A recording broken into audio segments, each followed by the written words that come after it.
Ukupno sam ja bio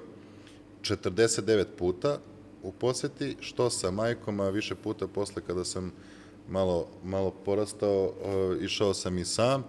i jednostavno, tako kako je vreme prolazilo, tako je to meni sve ozbiljnije i ozbiljnije izgledalo i onda sam se bavio, posle sam se raspitivao i istraživao to vezano za sve ljude koji su bili tu, pa često sam naravno viđao i vas i vaše sinove, vašu porodicu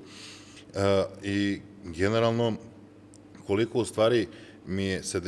meni je tad izgledalo da sve to tamo što se dešava, da je to jako važno,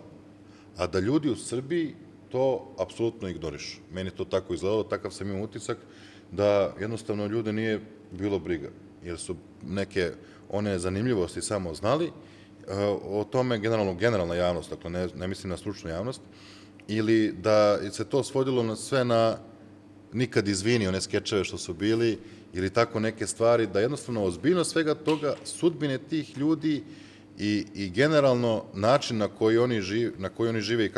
u kom su stanju tamo zatvoreni, da to je nešto što apsolutno nikoga ili veoma mali broj ljudi je zanimalo i to mislim nažalost, da je to nešto što je sistematski rađeno sa nivoa naših institucija, da jednostavno se ta tema stavi ad acta i da jednostavno nikakvu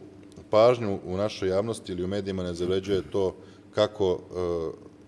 žive ljudi, odnosno u kojem su stanju, u kojim su uslovima zatvoreni svi Srbi koji su bili optuženi pred Haškim tribunalom.